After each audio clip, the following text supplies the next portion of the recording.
अदब नाजरीन, मैं सनम एजाज और आप देख रहे हैं ग्राउंड रिपोर्ट। हालात और वाक़ात पर हमारी पहली नज़र। और हालात और वाक़ात में सियासत भी है, हालात में हालात की मार भी है और तामीर व तरक्की भी है। लेकिन शुरुआत हालात की मार से। कश्मीर में गोलियां चलने का सिलसिला, ग्रेनेड फेंकने का सिलसिला आज भी जारी रहा। और पुलवामा के गोंगो के इलाके में सुबह सुबह बताया जाता है कि फोर्सेस की एक टुकड़ी पर हथगोला फेंका गया और जिसमें सीआरपीएफ का एक जवान जख्मी हुआ। गोंगो पुलवामा और इस सारी सूरत के दौरान यहां ट्रैफिक भी हाल्ट हुआ और उसके साथ साथ फोर्सेस के एडिशनल ट्रूप्स भी बुलाए गए, इलाके का कॉर्डन किया गया। काफ़ी देर तक ये सूरत बनी रही, ताहम शाम गए तक खबर यही आई कि कोई आमना सामना नहीं हुआ। ये सूरत का एक पहलू, लेकिन हम दूसरे पहलू पे चलेंगे जो ज़रूरी बनती है बात बड़ी खबर की। और कह सकते हम कि सियासत के मैदान में कई और परवान भी चढ़ना पड़ेंगे। कश्मीर में कभी क्रिकेट स्कैंडल हुआ था और कभी उस क्रिकेट स्कैंडल में बड़े नाम भी आए थे, तब वाविला भी हुआ था और सियासत के गलियारों में बड़ी दोष या यूँ कहें तो बड़ी चहल पहल भी हुई थी। इल्ज़ामात लगे थे और इल्ज़ामात के साथ साथ ये भी कहा गया था कि ताकत या यूँ कहें पावर का गलत इस्तेमाल हुआ है। इल्जामात के कटघरे में साबका वज़ीर आला और नेशनल कॉन्फ्रेंस के सरपरस्त आला फारूक अब्दुल्ला का नाम भी आया था। और फिर उसी क्रिकेट स्कैंडल में जब नाम आते गए, कुछ अदालती अहकामात भी सामने आए, कुछ तारीखें भी लगी। लेकिन इन्हीं तारीखों के बाद 5 अगस्त 2019 का वाक़ा, लेकिन उससे पहले अचानक ईडी की रेड पड़ती है और ईडी ने फारूक अब्दुल्ला को चंडीगढ़ से लेकर जम्मू कश्मीर में कई जगहों पर पूछताछ की, बुलाया और फिर मामला खामोश हो गया। ये 2019 का वाक़ा क्योंकि खामोश मामला तब हुआ जब यहाँ पे 5 अगस्त की तारीख बदली और उस तारीख के बाद सब कुछ बदल गया। लेकिन आज अचानक फिर वही जिंदा हुआ और वही मामला देखने को मिला। श्रीनगर के राजबाग के इलाके में ईडी के दफ्तर के बाहर चहल पहल थी, खूब मीडिया आ पहुंचा था और मीडिया के पहुंचने की वजह यही थी, बताया गया कि फारूक अब्दुल्ला को एक बार फिर क्वेश्चनिंग के लिए बुलाया गया है। सुबह 11:30 बजे श्रीनगर में फारूक अब्दुल्ला पहुंचे तो उसके साथ ही जब अंदर गए तो फिर बाहर चिमेगोइयाँ हुई, अफवाहें चलने लगी, कुछ खबरों की तस्दीक भी होने लगी और कुछ खबरों की तस्दीक के साथ साथ पूछा जाने लगा, टाइमिंग पर सवाल उठने लगे कि आखिर ये क्यों। टाइमिंग का सवाल पहला यही हुआ कि फारूक अब्दुल्ला से पहली पूछताछ तब हुई जब कश्मीर में 5 अगस्त की तारीख बदली गई और फिर आज की दूसरी तारीख पर यह भी बताया जाने लगा कि परसों ही फारूक अब्दुल्ला ने ग्रैंड अलायंस की बात की है, सभी पार्टियों को मुत्तहिद किया है। तो कहीं न कहीं सवालात तारीख के हवाले से उठने लगे और टाइमिंग और तारीख के सवालात के हवाले से पहला सवाल फारूक अब्दुल्ला के बेटे उमर अब्दुल्ला ने अपने ट्वीट में उठाया और फारूक अब्दुल्ला के फर्जंद उमर अब्दुल्ला ने ट्वीट में यह भी लिखा कि टाइमिंग और हालात बता रहे हैं कि मरकज़ी सरकार कश्मीर की सियासत को डुबोने के लिए या यूँ उनके इल्ज़ामात में कहें कि हालात के हवाले से कश्मीर में एजेंसीज़ का इस्तेमाल कर रही है। मरकज़ी सरकार पर इल्ज़ाम और मिसालें पुरानी देने लगी और पुरानी मिसालों में ये भी बताया जाने लगा कि कभी मरकज़ी वज़रा के साथ भी इस तरह के वाक़ात पेश आए थे और अब मेंबर पार्लियामेंट फारूक अब्दुल्ला को ईडी का आज का बुलावा भी उन्हीं हालात का एक हिस्सा है। लेकिन इस सारे के बीच में फिर महबूबा मुफ्ती की पार्टी का भी रिएक्शन आया और पीडीपी ने भी रिएक्शन करते हुए इसी तरह के खदशात का इजहार भी किया। याद थोड़ा दिलाना चाहेंगे, ईडी ये मामला यानी क्रिकेट स्कैंडल का मामला उस वक्त सामने आया था जब जम्मू कश्मीर में पीडीपी की सरकार थी और अभी पीडीपी की सरकार का वर्जन आ ही रहा था कि नेशनल कॉन्फ्रेंस का वर्जन भी आया और वर्जन में यही बताया गया कि मामला संगीन नहीं बल्कि रंगीन बनाया जा रहा है। इन्फोर्समेंट डायरेक्टरेट की फारूक अब्दुल्ला से पूछताछ श्रीनगर के राजबाग के इलाके में, लेकिन इसी पूछताछ के साथ कश्मीर में छापामारियों का एक सिलसिला बहुत पुराना है। हालात की छापामारी यहाँ होती रहती है, इन्फोर्समेंट के साथ साथ NIA की छापामारी भी होती रहती है, लेकिन कश्मीर में तामीर और तरक्की के हवाले से भी एक छापामारी होती है जिससे कहा जाता है कि जिसे ACB छापामारी कहा जाता है। ACB की छापामारी के सिलसिले में अक्सर लोग अब ये भी कहते हैं कि कश्मीर में जहां पहले ही ब्यूरोक्रेसी काम नहीं करती है, यहाँ ब्यूरोक्रेसी के लगभग 90% अफसरान काम न करते हुए कश्मीर में कोई बड़ी डेवलपमेंट नहीं हो पाती है। लेकिन फिर जो 10% की ब्यूरोक्रेसी यहाँ काम कर रही है उसको भी हर वक्त खदशा रहता है कि कहीं ACB की छापामारी ना हो जाए और इस वजह से वो भी पिछले कई दिनों से किसी भी फाइल पर दस्तखत करने से पहले 100 बार बहाना करते हैं, 100 बार सोचते भी हैं। कहते हैं कि जहां काम हो वहां मामूली वाक़ात में खुर्द बुर्द हो सकते हैं, क्योंकि खुर्द बुर्द कश्मीर में नहीं बल्कि मुल्क की हर रियासत में होता रहता है।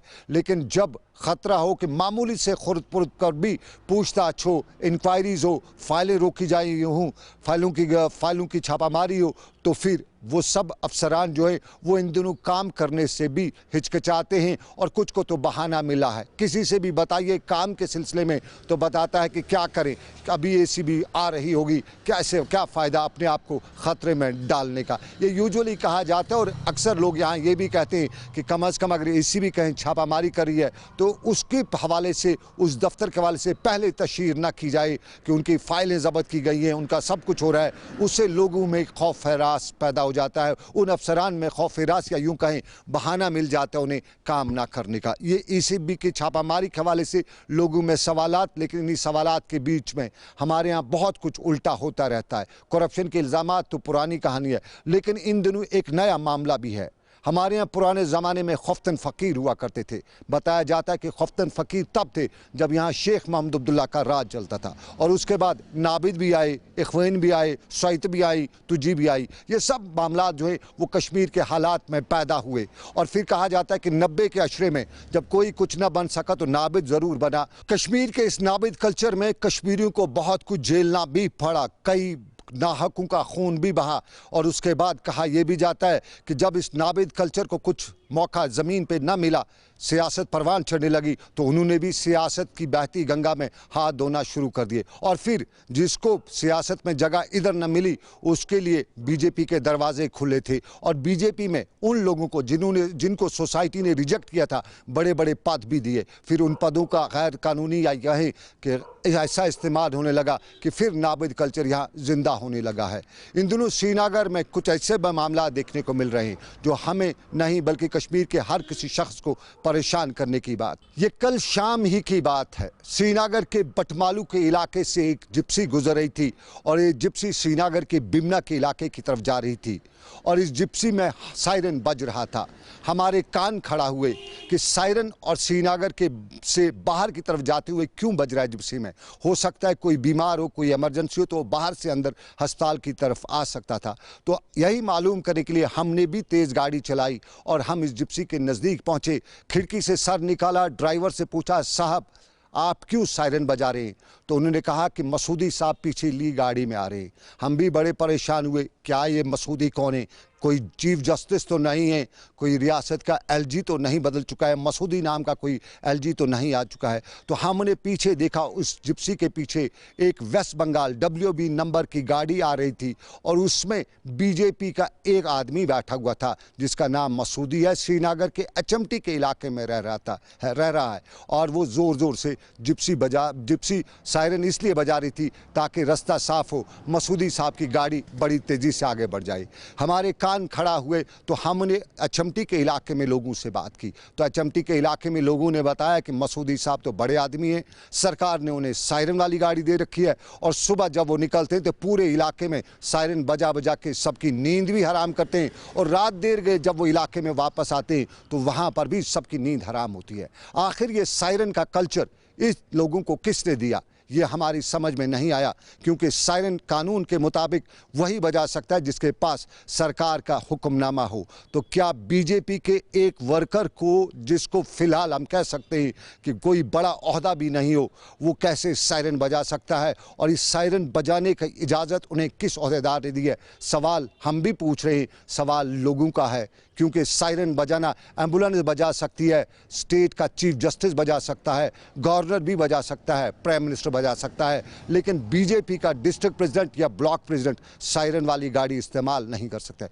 सवालात तामीर और तरक्की के भी हैं, और तामीर और तरक्की के सवाल में सरकार की एक पहल बैक टू विलेज, जिसे हम कह सकते हैं किसी हद तक कामयाब भी कहा जा सकता है। कुछ लोग उस पर भी सवाल उठाते हुए बता रहे हैं कि कोई भी काम तभी कामयाब हो सकता है जिसमें पैसा हो, और सरकार इस वक्त सरकार के ख़जाने खाली हैं, इसलिए तामीर और तरक्की नहीं हो सकती। लेकिन फिर भी श्रीनगर में माई टाउन माई प्राइड के दौरान हमने देखा कि लोग अच्छी खासी तादाद में आए हुए थे। श्रीनगर म्यूनसिपल कॉरपोरेशन के साथ साथ डिस्ट्रिक्ट एडमिनिस्ट्रेशन एडमिनिस्ट्रेशन श्रीनगर की एक बड़ी काविश और श्रीनगर के शेर कश्मीर पार्क से लेकर शहर खास और दूसरे इलाकों में आज के प्रोग्राम के दौरान लोगों की अच्छी खासी तादाद ये साफ बयान कर रही थी कि वो तामीर और तरक्की के हवाले से काफ़ी जुस्तजू कर रहे हैं। श्रीनगर में लगे आज के इन मेलों के दौरान स्टॉल्स में ज़्यादा भीड़ सिर्फ उन स्टॉल्स पर थी जहां रेवेन्यू डिपार्टमेंट की तरफ से सर्टिफिकेटें बनाई जा रही थी, खासतौर पे डोमिसाइल का बड़ा रश था और उसके बाद दूसरा नंबर आरटीओ महकमे के स्टॉल्स पे था। बाकी स्टॉल्स पे उतना खासा रश तो नहीं था, लेकिन फिर भी कह सकते हैं कि लोगों की अच्छी खासी तादाद और इंतज़ामिया की भरपूर कोशिश और पहल से लोगों में कहीं न कहीं सरकार के पहुँचने तक की उम्मीद भी नज़र आ रही थी। और श्रीनगर के शेर कश्मीर पार्क में आज के लगे स्टॉल के दौरान श्रीनगर इन डिस्ट्रिक्ट एडमिनिस्ट्रेशन खासतौर पे ज़िला तरक्याती कमिश्नर भी खुश थे, जिस तरह से लोगों का वहाँ पे यूँ कह सकते हैं कि आमद हुई थी। और उसके साथ साथ श्रीनगर म्यूनसिपल कॉरपोरेशन के कमिश्नर गजनफर अली भी खुश थे, क्योंकि श्रीनगर में आज जो कुछ भी हुआ उससे देख के यही कहा जाता था कि सरकार सब दरवाजों तक पहुँच रही है। शहरों में अब किया जा रहा है अर्बन आउटरीच प्रोग्राम, जिसमें लोगों के ग्रीवांसेस भी सुने जाएंगे, डिफरेंट जो स्कीम्स हैं उनके तहत उनको बेनिफिट दिए जाएंगे। डिफरेंट बेनिफिशरी ओरिएंटेड स्कीम है, बैंक के साथ लिंकेज है, जो बेनिफिशरी ओरिएंटेड स्कीम्स में कवरेज है, उसके अलावा जो ग्रीवांसेस हैं लोगों के उनको एड्रेस करने के लिए और उनकी तरफ से डिमांड्स लेने के लिए, जो कि एक पार्टिसिपेटरी प्लानिंग का मेन पिलर है। और इम्पॉर्टेंट इसका जो कॉन्सेप्ट है वो पब्लिक आउटरीच का है, लोगों से इंटरेक्शन का है, उनसे फीडबैक लेने का, उनसे कनेक्ट करने का। और श्रीनगर सिटी में आज 8 लोकेशन पे ऑर्गेनाइज किया जा रहा है और कल के दिन भी ये प्रोग्राम रहेगा। बहुत सारी मीटिंग्स भी इसमें शेड्यूल्ड हैं जहाँ पे लोगों की फीडबैक भी ली जाएगी। हमने 8 जगह यहाँ पे मुकर्रर की हुई हैं। यहाँ जहाँ हम खड़े हैं, यहाँ शेर कश्मीर पार्क में, यहाँ भी विजिटिंग ऑफिसर बैठे हैं इस वक्त और लोगों की डिमांड्स जो हैं वो सुन रहे हैं और वक्त पे। और साथ में वहाँ लाइन डिपार्टमेंट्स जो हैं जिनने स्टॉल्स लगाए हैं, अपने अपने डिपार्टमेंट्स की जो स्कीम्स हैं या बाकी अपने जो उन्होंने अपनी अचीवमेंट्स की हैं वो दिखा रहे हैं, लोगों को ज़हनियाब कर रहे हैं, ताकि लोगों को पता चले कि हर डिपार्टमेंट कैसा डिस्ट्रिक्ट श्रीनगर में या शहर श्रीनगर में काम कर रहा है। तो इस सिलसिले में डिपार्टमेंटल हेड्स जो हैं वो भी यहाँ पर हैं डिस्ट्रिक्ट के, और साथ में विजिटिंग ऑफिसर मौके पे ही इनका निपटारा करेंगे। तो मेरी सबसे मौदबाना गुजारिश है शहरी श्रीनगर के वासियों से कि वो आएँ इन कैंप्स में अपने अपने जगहों पे और इसका फ़ायदा उठाएँ। सरकार का बैक टू विलेज के बाद माई टाउन माई प्राइड, और इसमें सरकार की कोशिश, और ये कोशिश हर जगह आज साफ तौर पे दिखाई दे रही थी। वो शहरी इलाका हो, देहाती इलाका हो, लेकिन हर म्यूनसिपल कॉरपोरेशन में आज बेहतर अंदाज में लोग पहुंचे हुए थे और सरकार भी बेहतर अंदाज में लोगों से मिल रही थी। बारामूला का नज़ारा भी कुछ ऐसा था और साउथ कश्मीर से भी कुछ ऐसा नज़ारा था। बारामूला में ज़िला तरक्याती कमिश्नर भी खुश थे, पट्टन में भी खुशी थी और पांपोर से लेकर दूसरे इलाकों में भी जश्न देखने को मिला था। बड़ी तादाद में लोग आए हुए थे।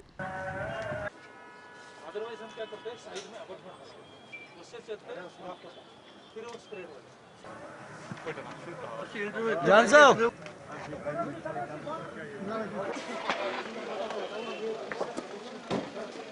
टाउन माई प्राइड की बात करता हूँ जी।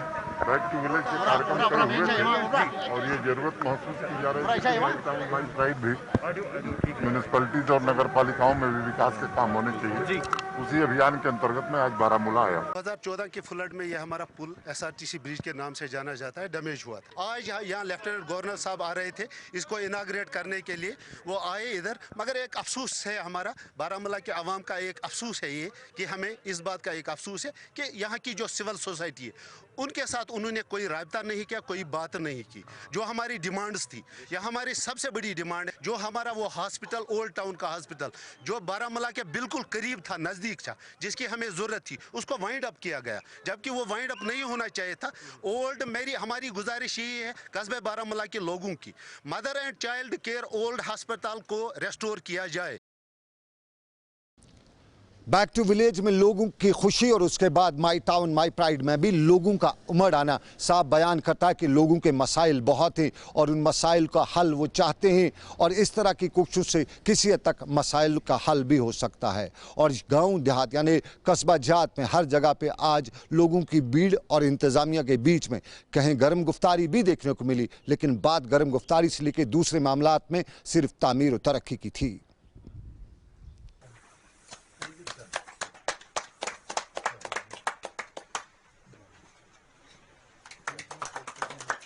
almost 99% complete, and I have released 20 lakh rupees. उनको कहो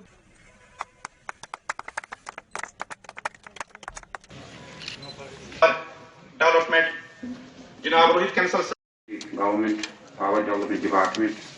इम्पोर्टेंट चीज है पब्लिक ग्रीवेंसेस। आपने से हमने बात की, लोगों के मुतालबे सुने, लोगों की मिसाइल सुने, और हमारा मकसद सबसे बड़ा ये है कि जो लोकल सेल्फ गवर्नमेंट्स है, जो ग्रास रूट्स डेमोक्रेसी है, ये वाइब्रेंट हो जाए, पब्लिक जो है खुद एम्पावर हो जाए। आप जानते हैं कि पिछले महीने हमने बैक टू विलेज प्रोग्राम किया था, तो बैक टू विलेज में जिस तरह हमने कोशिश की थी कि rural grass roots democratic institutions जो हैं, पंचायत हैं, बीडीसीज हैं, वो एम्पावर हो जाएं, इसी तरह उसका इक्विवेलेंट हमने ये कस्बे और शहरों के लिए किया है। और मुझे बहुत खुशी है कि बहुत गर्मजोशी के साथ यहाँ पे अवाम ने पार्टिसिपेट किया और ज़बरदस्त उन्होंने अपनी बातें कही, हमारी बातें सुनी, और मुझे उम्मीद है कि एडमिनिस्ट्रेशन जो है अवाम के नज़दीक आएगी, अवाम जो है एडमिनिस्ट्रेशन के नज़दीक आएगा, और मुश्तरका तौर पे चलते हुए हम बहुत सारे मसाइल हल कर पाएंगे।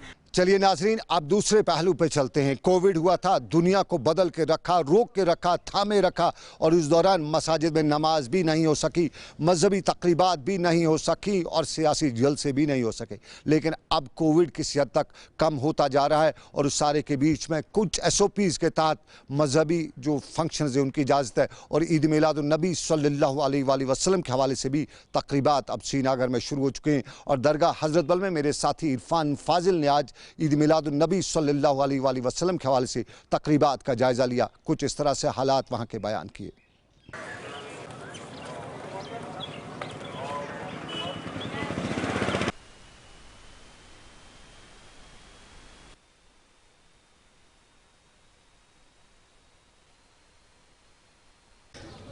चूँकि ईद मिलादुन्नबी सल्लल्लाहु अलैहि वसल्लम बड़े अच्छे तरीके से शुरू हो गया है, इंशाअल्लाह तमाम आलम में और ख़ासकर कश्मीर में। चूँकि दरगाह आलिया हज़रत बल का मैं बात करूँगा कि हमने मुकम्मल तौर इंतज़ामात रखे हैं, कि हमने मुकम्मल तौर ऐलान किया कि मुकम्मल मास्क पहनना ज़रूरी है, मास्क के बगैर नहीं आना है, घर से निकलना है तो मास्क ला के आना। और शुक्र है अल्लाह का, लोगों ने मुकम्मल तौर ताउन दिया, और लोगों ने मुकम्मल अच्छे तरीके से, और डिस्टेंस भी अच्छे तरीके से रखी गई, कोई परेशानी नहीं, अच्छे तरीके से अल्हम्दुलिल्लाह। मैं अल्लाह ताला से बिल्कुल शुक्रिया अल्लाह का है कि अच्छे तरीके से लोग अच्छे तरीके से आते हैं और सर्व सुजूद होते हैं अल्हम्दुलिल्लाह। 12 दिन की तकरीब और 12 दिन के खुसूसन इन दिनों को लेकर बात करें तो किस तरह का प्रोग्राम दरगाह शरीफ में रहेगा? सुबह सवेरे नमाज फजर 6 बजे हमने शुरू करनी है, शुरू करते हैं 6 बजे नमाज फजर के बाद मुख्तसर तौर अवरादी फ़ातिहा और मौलूदी मसूद या हुजूर सल्लल्लाहु अलैहि वसल्लम की मजलिस आरास्ता होती है। हज़ारों लोग आते हैं, हज़ारों लोग आज भी सवेरे आए तो फैज़याब होते हैं, बिल्कुल सर्व सुजूद होते हैं और अल्लाह ताला से मांगते हैं कि हमें इस वबाई बीमारी से नजात दिलाए। पूरे दुनिया भर में कोरोना वायरस पैंडेमिक और उसी पैंडेमिक को लेकर कह सकते हैं कि लगातार केसेस की तादाद, और इस बीच हम कह सकते हैं कि वादी कश्मीर में दरगाह हज़रत बल में जी हाँ पूरे मुकम्मल तौर पर तैयारी। रबीउल अव्वल के साथ साथ बात करें तो जश्न मीलाद को लेकर, जश्न मीलाद की आमद जो ही शुरू हो जाती है तो वादी कश्मीर के साथ साथ दरगाह हज़रत बल में काफ़ी ज़्यादा चहल पहल। मगर इस पर कोरोना वायरस और पैंडेमिक की हालत की वजह से SOP गाइडलाइंस को लेकर सरकार ने जो मुकम्मल तौर पे प्रोग्राम रखा है, लोग उस पर पूरी तरह से मुकम्मल एहतियात बरत रहे हैं। एडमिनिस्ट्रेशन के मामलात हो या ज़मीनी सतह पे मार्केट के मामलात, कह सकते हैं कि कोरोना वायरस की मार में इस वक्त हर कोई मार दिखाई दे रही है। फिलहाल साथ ही साथ इंतज़ामिया का भी ये भी मानना है कि हर साल जो एक प्रोग्राम रहता था उस प्रोग्राम में कमी भी आई है, मगर मुकम्मल हम अल्लाह ताला की सर्व सुजूद होके इस दरबार में यही दुआ करेंगे कि इस कोरोना वायरस से हमें जल्द से जल्द छुटकारा मिले। वीडियो जर्नलिस्ट समीर वानी के साथ सईद इरफान फाजिल, गुलिस्तान न्यूज़, JK24/7 कश्मीर। तो चलिए नाजरीन, ये था हमारा आज का ग्राउंड रिपोर्ट। आज बस इतना ही। मुझे मेरे साथी आबिद कादिर के साथ दीजिए इजाज़त। आप रखिए अपना ख्याल। अल्लाह हाफिज़।